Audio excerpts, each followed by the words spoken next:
नमस्कार, मी राजेंद्र तिडके आणि आपण पाहत आहात युवा दर्पण लाईव्ह। सुरुवातीला पाहूयात आजच्या ठळक घडामोडी। भाजपच्या ऑपरेशन लोटसला शिवसेना शिंदे गटाकडून प्रत्युत्तर। सोलापूर जिल्ह्यात ऑपरेशन टायगर। अजित पवार यांची महाराष्ट्र ऑलिम्पिक संघटनेच्या अध्यक्षपदी सलग चौथ्यांदा निवड। महायुतीत भाजपासाठी इतर दोन पक्षांची गरज संपली, कुबड्या चुलीत घातल्या जातील, रोहित पवारांची टीका।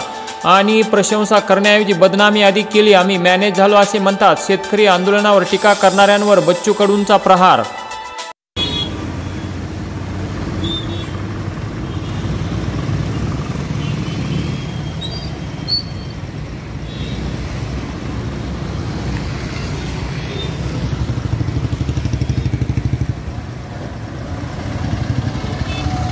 आणि आता बातमीपत्र बीड जिल्ह्याचं आणि राज्यातील इतर घडामोडींचं सविस्तर। पाटोदा शहरातील स्वामी समर्थ भक्तांची प्रदीर्घ प्रतीक्षा संपली असून शहरात 50x40च्या जागेत श्री स्वामी समर्थ मंदिराचे बांधकाम वेगाने सुरू झाले आहे। गत 2 महिन्यात स्लॅबचे काम पूर्ण झाले असून या मंदिरासाठी देशमुख कुटुंबियांनी जागा उपलब्ध करून दिली, तर आमदार सुरेश धस आणि प्राजक्त काकू धस यांच्या पाठपुराव्यातून तब्बल 25 लाख रुपयांचा निधी मंजूर झाला होता आणि काही दिवसांपूर्वी याचे प्रत्यक्ष काम देखील सुरू झाले। पाटोदा शहरातील स्वामी समर्थ केंद्र हे तात्पुरते संत नरहरी महाराज मंदिरात चालवले जात होते। सेवेकऱ्यांनी मंदिर बांधकामाची मागणी आमदार धस यांच्याकडे केली होती। त्यानंतर शासन स्तरावर प्रयत्न होऊन निधी उपलब्ध करून देण्यात आला। आता वेगात काम सुरू असून थोड्याच दिवसात हे काम पूर्ण देखील होणार आहे, त्यामुळे भाविक भक्तांमध्ये आनंदाचे वातावरण आहे। युवा दर्पण लाईव्हसाठी महेश बेदरे, पाटोदा। फार्मर आयडी आणि ई-KYC प्रक्रिया अपूर्ण असल्याने पाटोदा तालुक्यातील काही शेतकरी हे शासनाच्या मदतीपासून वंचित राहिले होते। गुरुवारी सायंकाळी जिल्हाधिकारी विवेक जॉन्सन यांनी अचानक पाटोदा तहसील कार्यालयाला भेट देऊन महसूल अधिकारी व कर्मचाऱ्यांना तातडीने फार्मर आयडी आणि ॲग्रिस्टॅग नोंदणी पूर्ण करण्याच्या सूचना दिल्या। त्यामुळे महसूल प्रशासनाने सुट्टीच्या दिवशी देखील कामकाज सुरू ठेवण्याचा निर्णय घेत काल शनिवारी सुट्टी असूनही महसूल कर्मचाऱ्यांनी कार्यालयात उपस्थित राहून याद्या अपलोड करणे आणि नोंदणीचे काम सुरूच ठेवले। काल एकाच दिवसात तब्बल 80 शेतकऱ्यांची नोंदणी पूर्ण करण्यात आली। पाटोदा तालुक्यातील एकूण 54,832 खातेदारांपैकी 32,892 शेतकऱ्यांची नोंदणी आतापर्यंत पूर्ण झाली असून सुमारे 87.90% काम पूर्ण झाले आहे। या प्रसंगी नायब तहसीलदार अभयकुमार जोशी, बाळदत्त मोरे, मुळे, भालेकर, महसूल सेविका श्रीमती खाडे, भाग्यश्री सांगळे, नाईक, उबाळे आदी महसूल कर्मचारी दिवसभर कार्यरत राहिले, तर उर्वरित शेतकऱ्यांनी लवकरात लवकर ई-KYC व ॲग्रिस्टॅग फार्मर आयडी प्रक्रिया पूर्ण करून घ्यावी असे आवाहन पाटोद्याचे तहसीलदार दत्तात्रय निलावाड, मुख्याधिकारी अभयकुमार जोशी यांनी केले आहे। युवा दर्पण लाईव्हसाठी महेश बेदरे, पाटोदा। रक्ताची गरज असलेल्या रुग्णांना मदत करण्याच्या उदात्त हेतूने साबेर पटेल यांच्या पुढाकाराने व पटेल मित्र परिवाराच्या वतीने आज रविवार दिनांक 2 नोव्हेंबर 2025 रोजी बीड शहरातील इस्लामपुरा भागात भव्य रक्तदान शिबिराचे आयोजन करण्यात आले। या शिबिराला रक्तदात्यांनी उत्स्फूर्त प्रतिसाद दिला। रक्तदान हे सर्वश्रेष्ठ दान या भावनेतून परिसरातील अनेक तरुणांनी तसेच नागरिकांनी या शिबिरात उत्स्फूर्तपणे सहभाग नोंदवून रक्तदान केले।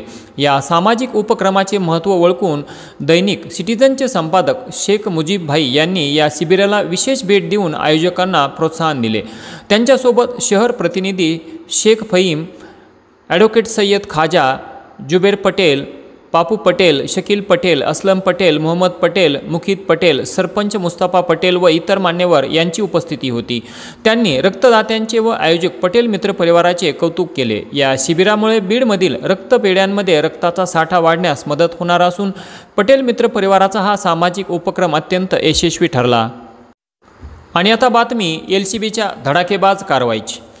दिनांक 1/11/2025 रोजी बीड LCBचे PI श्री शिवाजी बंटेवाड यांना गेवराई तालुक्यातील धुमेगाव शिवारात एका शेतात बेकायदेशीररित्या गांजाच्या झाडांची लागवड करून जोपासना केल्याची खात्रीशीर गुप्त माहिती मिळाल्यावरून PI श्री बंटेवाड यांच्या आदेशावरून बीड LCB व चकलांबा पोलीस यांच्या संयुक्त पथकाने धुमेगाव शिवारात छापा टाकला असता कापसाच्या पिकात शेतमालक नारायण शेषराव मगर वय 44 वर्षे, व्यवसाय शेती, राहणार धुमेगाव, तालुका गेवराई, जिल्हा बीड याने गांजाची लागवड केल्याचे सांगितले।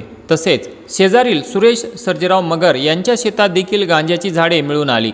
आरोपी नारायण शेषराव मगर याच्या शेतामध्ये 44 गांजाची झाडे, वजन 153.15 ग्रॅम, अंदाजे किंमत 42,88,200 रुपये व आरोपी सुरेश सर्जेराव मगर यांच्या शेतामध्ये 131 गांजाची झाडे, वजन 337.55 ग्रॅम, अंदाजे किंमत 94,51,400 रुपये असा एकूण 490.70 किलोग्रॅम गांजा, किंमत अंदाजे 1,37,39,39,600 रुपये गांजाचा मुद्देमाल पंचासमक्ष जप्त करण्यात आला। दोन्ही आरोपींना ताब्यात घेऊन चकलांबा पोलीस ठाण्यात त्यांच्याविरुद्ध आज दिनांक 2/11/2025 रोजी गुन्हा दाखल करण्यात आला आहे।